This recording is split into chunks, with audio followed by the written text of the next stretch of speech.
सबसे पहले भगवान भोलेनाथ के चरणों में प्रणाम करती हूँ, मेरा प्रणाम स्वीकार हो। आदि शक्ति माँ भवानी गौरा के चरणों में प्रणाम करती हूँ, मेरा प्रणाम स्वीकार हो।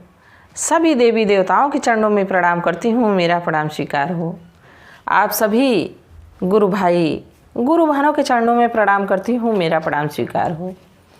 गुरु भाई गुरु बहनों, अगर जो आप लोगों को ये महादेव की कथा अच्छी लगे, भगवान भोलेनाथ की कथा अच्छी लगे तो लाइक करिएगा, शेयर करिएगा। अगर जो आप लोग चैनल पे नए हैं तो सब्सक्राइब कर लीजिएगा, ताकि जो भी वीडियो, जो भी भगवान की कथा पढ़े वो आप लोगों तक आसानी से पहुंच जाए। कमेंट में महादेव का नाम ज़रूर लिखिएगा। महादेव का नाम लिखने से, बोलने से सारे कष्ट दूर हो जाते हैं, सारी परेशानी दूर हो जाती है। तो महादेव का नाम ज़रूर लिखिएगा। अगर जो आप लोगों को हमारे इंस्टा से जुड़ना है तो उसका लिंक वीडियो के डिस्क्रिप्शन बॉक्स में दिया गया है, फॉलो कर लीजिएगा। गुरु भाई गुरु बहनों, आप लोग आधी अधूरी कथा देखते हैं। आधी अधूरी देखने पे एक तो भगवान का अपमान होता है, दूसरा कोई ज्ञान प्राप्त नहीं होता है। तो कथा को आप लोग प्लीज़ अंत तक देखा करिए और लाइक शेयर ज़रूर कर दिया करिए। गुरु भाई गुरु बहनों, आप और हम मिलके अगर जो महादेव की कथा को दूसरे लोगों तक पहुंचाएंगे तो ये जन जन में पहुंच जाएगी और सब शिवमय हो जाएगा। सभी शिव के भक्त हो जाएंगे, सभी लोग शिव की अनुभूतियों को जानेंगे, शिव की महिमा को जानेंगे। तो आप और हम मिलके क्यों ना ये अच्छी कोशिश की जाए, क्यों ना इस मार्ग पे चला जाए जो हम लोग भगवान की महिमा को तो एक दूसरे में बांटने की कोशिश कर रहे हैं। तो प्लीज़ आप लोग लाइक शेयर ज़रूर किया करिए। और आज जो मैं आप लोगों को कथा सुनाने जा रही हूँ एक ऐसे दुखियारे भक्त की है। देखिए, पृथ्वी पे भगवान तो एक ही मार्ग से भेजते हैं, माँ के कोख से। सब पहले वो चाहे पशु हो, पक्षी हो या कोई भी जीव इस धरती पे जो है, सबको एक ही तरह से भगवान भेजते हैं, माँ के पेट से। तो जब हम माँ की कोख से जन्म लेते हैं तो इसमें जाति पाति का कैसा भेदभाव। बाकी कुछ ऐसी सोच वाले लोग होते हैं जो जाति पाति का भेदभाव रखते हैं। गुरु भाई गुरु बहनों, भगवान तो हमको मनुष्य बना के भेजे हैं और हमारे साथ साथ जो भी मनुष्य का तन पाया वो भी मनुष्य हुआ। बाकी यहाँ आने के बाद कोई देखिए ब्राह्मण बन जाता है, कोई ठाकुर बन जाता है, कोई यादव बन जाता है, तो कोई छोटी जाति में हो जाता है। तो जो छोटी जाति के लोग होते हैं उनको ठाकुर, ब्राह्मण, यादव क्यों इस तरह देखते हैं, क्यों उनको नीची नज़रों से देखते हैं? क्या वो हमारी तरह मनुष्य नहीं है? क्या उनको भगवान का भक्त होने की अनुमति नहीं है? ऐसा नहीं होना चाहिए। आप कभी मंदिर जाते हैं तो एक देखते हैं, किसी से जात पात पूछते हैं कि कौन किस जाति का है, कौन किस धर्म का है।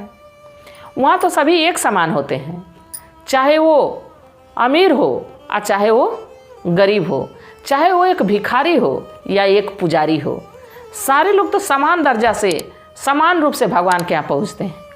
हाँ, अमीर लोग बढ़िया बढ़िया भोग प्रसाद लेते हैं और गरीब लोग जितनी व्यवस्था रहती है उसी हिसाब से लेते हैं लोग। तो क्या भगवान गरीब पे नहीं प्रसन्न होते हैं? ये भी हो सकता है कि अमीर से पहले भगवान उस गरीब का छोटा मोटा ही प्रसाद खा के प्रसन्न हो जाए। ये भी तो हो सकता है। वो तो उनकी महिमा वही जाने, वो उनका चक्र कैसे चलता है कोई जान नहीं पाता है गुरु भाई गुरु बहनों। बाकी इसी में कुछ ऐसे लोग भी हैं। तो आज की कथा इसी पे आधारित है। एक गांव में एक मोची भाई रहते थे। उनकी पत्नी शिव की भक्त थी, शिव की परम भक्त थी। बिना पूजा पाठ किए, भले वो लोग छोटी जाति के थे, बाकी उसका संस्कार ऐसा था कि बिना पूजा पाठ किए वो कोई कार्य दोनों पति पत्नी शुरू नहीं करते थे।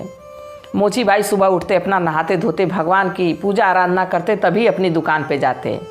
और वहीं उनकी पत्नी थी, वो तो परम शिष्य थी भगवान की। उठती, अपना सारा काम धाम खत्म करती, नहाती धोती, नमः शिवाय का जाप करती, पूजा पाठ करती।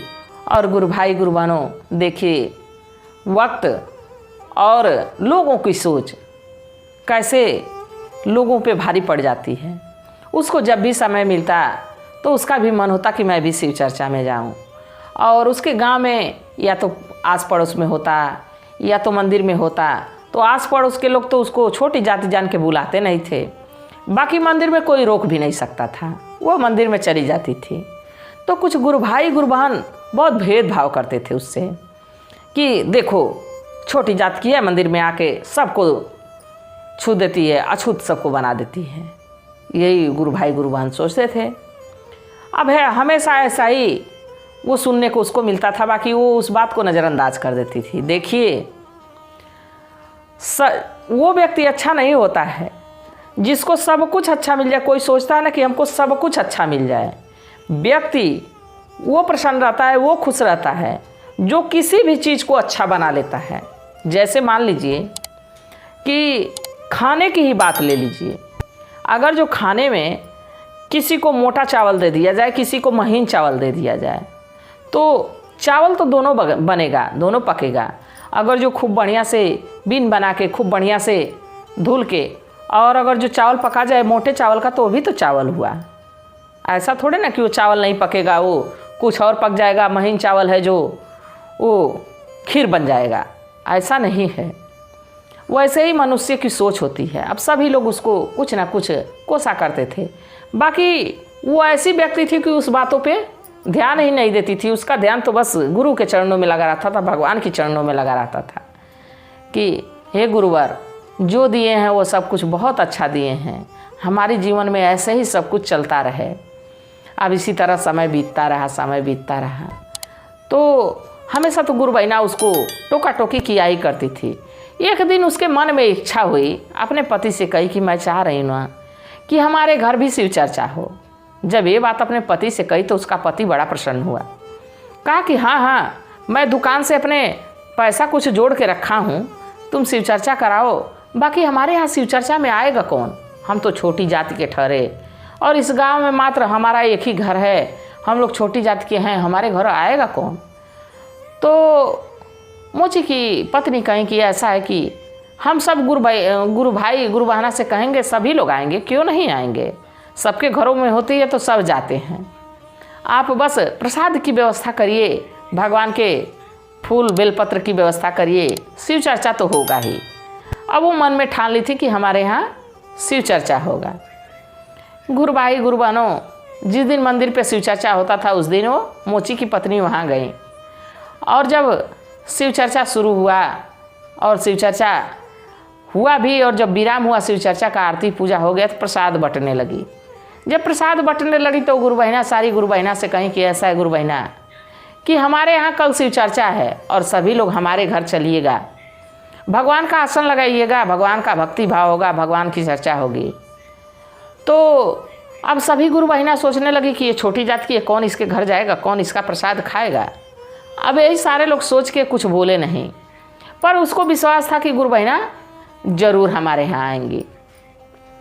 अब अगले दिन गुरु भाई गुरु बहनों खूब घर द्वार खूब झाड़ी लीप पोत के खूब बढ़िया से सब कुछ तैयारी कर दी। मोची जो है फल फ्रूट ज़्यादा प्रसाद लेके आया कि सभी लोगों को ज़्यादा दिया जाएगा। भगवान को भोग लगाने के बाद जब शिव चर्चा समाप्त होगा तो सबको प्रसाद भरपूर दिया जाएगा। मोची बेचारा अपनी मेहनत की कमाई से खूब प्रसाद लाया। अब गुरु बहना इंतज़ार करने लगी, करते करते पूरा दिन बीत गया। कोई गुरु भाई कोई गुरु बहन नहीं आए। अब वो सोचती रह गई कि मैं अकेले शिव चर्चा कैसे करूँगी, कैसे मैं गाऊँगी, कैसे भगवान की पूजा आराधना करूँगी। इसे सोचते सोचते पूरा दिन निकल गया और रोने लगी। जब वो रोने लगी तो मैया बड़ी भावुक हैं, हमारी माँ पार्वती बड़ी भावुक हो जाती हैं। अब वो उनको देख नहीं गया, महादेव से कहीं कि हे प्रभु, ये आपकी शिष्या है, आपको इतना मानती है, आपको इतना पूजती है, इसका पति कितना बढ़िया है, और आज देखिए आप ही का आसन लगाने के लिए, आप ही का पूजा पाठ करने के लिए, आप ही का संगीत आपको सुनाने के लिए कितना बढ़िया व्यवस्था की है, बाकी कोई इसके दरवाजे आया नहीं। ये तो बहुत विडंबना है, बहुत बड़ी बात है। महादेव कहे कि यही तो मैं देख रहा था कि हमारे कौन सच्चे शिष्य हैं, तो ये तो हमारी सच्ची शिष्य है। आज हमारे लिए सब कुछ तैयारी करके इंतज़ार करते रही, उसके दरवाजे कोई नहीं पहुंचा। चलिए हम और आप चलते हैं। अब मैया और भगवान भोलेनाथ अपने देवगढ़ को लेके सांप गुजर बिच्छू सबको अलग अलग स्वरूप में कहे कि आप लोग चलिए, अब चला जाए। हम लोग अब आसन लगाएंगे मोची के घर और वहाँ भक्ति संगीत किया जाएगा। गुरु भाई गुरु बहनों अपने भूत बैताल दानव मानव सबको लेके भगवान भोलेनाथ अब सब मनुष्य रूप में और वो एक सेठ सेठानी के रूप में उस मोची गुरु भाई के घर पहुँचे। जब गुरु भाई देखे कि इतने लोग आ रहे हैं और कोई पहचान नहीं आ रहा है, तो ठीक आके उनके दरवाजे पे ही खड़े हुए।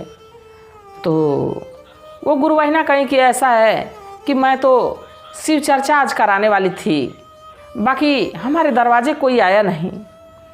तो महादेव और मैया पार्वती कहे सेठ सेठानी के रूप में कि जाने दीजिए, गांव वाले नहीं आए तो हम लोग को पता चला है कि आपके यहाँ शिव चर्चा है, तो हम लोग सोचें कि क्यों ना चला जाए। शिव चर्चा अब समाप्त हो रहा होगा तो प्रसाद मिल जाएगी, तो चलिए नहीं हुआ है तो अब आसन लगाइए। मोची की पत्नी से कहे नहीं हुआ है तो अब आसन लगाइए। गुरु भाई गुरु बहनों जम के खूब बढ़िया आसन लगा चकाचक भगवान का और पूजा आराधना शुरू हो गई। और संगीत तो जो हुआ, संगीत तो जो हुआ, जितने भूत बैताल भगवान लेके आए थे सांप गोजर बिच्छू झूम झूम के भगवान के भजन पे नाचे और गाए, झूम झूम के भगवान का भजन किए और वो नाच किए कि जैसे लग रहा था कि स्वर्ग में अप्सराएं नाच रही हों। अब भगवान के भजन पे सारे लोग झूमने लगे। अब गांव वाले सोच रहे थे कि हम लोग तो गए नहीं और कौन आके उसके घर शिव चर्चा कर रहा है। देखिए, जिस भक्त के साथ कोई नहीं रहता है और भगवान का अगर जो सच्चा प्रेमी है, सच्चा भक्त है, तो भगवान को स्वयं ही आना पड़ जाता है। गुरु भाई गुरु बहनों, अब इधर अब धीरे धीरे शिव चर्चा का विराम जब हुआ तो प्रसाद ज़्यादा लाए थे मोची भाई, प्रसाद ज़्यादा लाए थे, उनका गांव बड़ा था। अब प्रसाद बटाने लगी, जस प्रसाद बटाती तस बढ़ते जाता, जस प्रसाद बटाती बढ़ते जाता। महादेव मैया पार्वती सारे लोग जब खीर खा लिए, भोग प्रसाद कर लिए, फिर भी प्रसाद बहुत ज़्यादा बचा हुआ था। तो अब सेठ सेठानी कहे कि ऐसा कि अब हम लोग चल रहे हैं अपने अपने घर। तो मोची और उसकी पत्नी कहे कि ये बताइए सेठ जी, इतना प्रसाद बच गया है, प्रसाद का अनादर नहीं करना चाहिए, हम लोग इस प्रसाद का क्या करें। तो महादेव कहे कि आपके पास अगर जो गैया हो तो उस गैया को इस प्रसाद को डाल दीजिए। प्रसाद का क्यों अनादर करना, क्यों सड़ाना पकाना, गैया को ये प्रसाद खिला दीजिए। और यह कह के वो लोग वहाँ से चले गए। वो तो बड़ा संपन्नता से खूब बढ़िया से शिव चर्चा हुआ, ऐसा शिव चर्चा कभी गांव में हुआ ही नहीं था। अब देखिए, जैसे ही महादेव उस गांव से गुरु भाई गुरु बहनों गए, वैसे ही गांव में महामारी फैल गई। और महामारी ऐसी फैली कि सभी लोग तड़पने लगे पेट दर्द से। पेट में इतनी मरोड़ मची, इतनी तेज पेट में दर्द, सारे घरों में से चीख पुकार मच गई। जब ये बात दोनों पति पत्नी सुने तो देखे कि हम लोग के पेट में तो कोई दर्द नहीं हो रहा, पर इस गांव में क्या हो गया है। पूरे गांव के लोग हाहाकार मची है, ये कैसा पेट दर्द हो रहा है। जितने गुरु भाई गुरु बहन नहीं आए थे, सभी के घरों में बच्चे बच्चे को पेट में दर्द। अब जब ये मोची सुना तो मोची भी परेशान, उसकी पत्नी भी परेशान। तो उसी में से कोई कोई कहता था कि बस बस हम लोग उसके यहाँ गए नहीं हैं, वो लग रहा है कि कुछ टोना टोटका करवाया है, सारे लोग एक ही साथ बीमार हो गए हैं, सारे लोग एक ही साथ परेशान हो गए हैं। अब देखिए अंधविश्वास। अब सारे गांव वाले सोचे कि अब चला जाए, उसको मार के ख़त्म कर दिया जाए। जब उसके दरवाजे पहुँचे लोग तो अपने आप धीरे धीरे पेट दर्द कम होने लगा। जब कम होने लगा तो मोची से कहे लो कि ये बताओ कौन सा टोना टोटका तुम किए थे अपने दरवाजे बुलाने के लिए। तो कहा गुरु भाई गुरुबान, हम कोई टोना टोटका नहीं किए थे, हम तो मात्र आप लोगों को बुलाए थे कि हमारे यहाँ भगवान का आसन लगेगा, भगवान की भजन होगी, चर्चा होगी, और आप लोगों ने आया नहीं।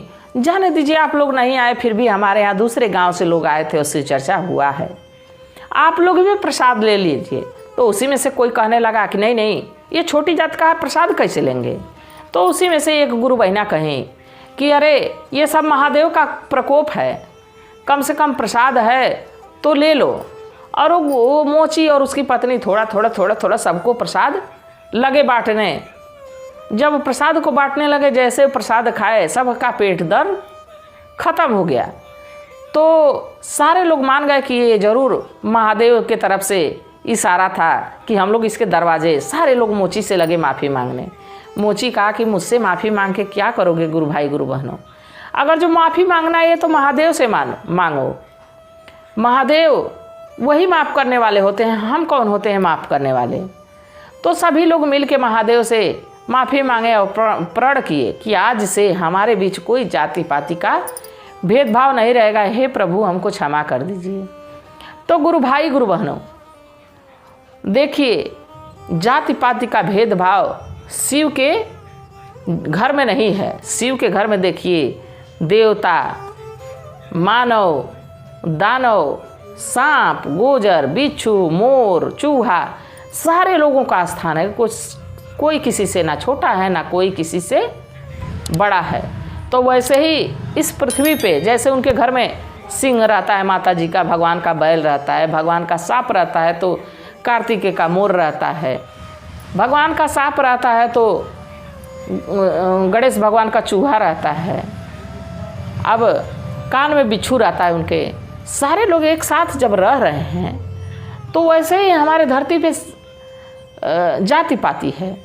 जैसे एक ब्राह्मण, समझिए ब्राह्मण को मान लीजिए कि भगवान माँ का सिंह है, तो जो सिंह जाति के होते हैं उसको मान लीजिए कि महादेव के नंदी, तो जो छोटा मान लीजिए बिच्छू, गोजर, तो क्या वो एक घर में रह सकते हैं? तो हम लोग एक साथ क्यों नहीं रह सकते हैं? तो गुरु भाई गुरु बहनों, ये जाति पाति का भेदभाव हटाइए और एक साथ मिलके महादेव को याद करने की कोशिश करिए। कथा कैसी थी गुरु भाई गुरु बहनों ज़रूर बताइएगा।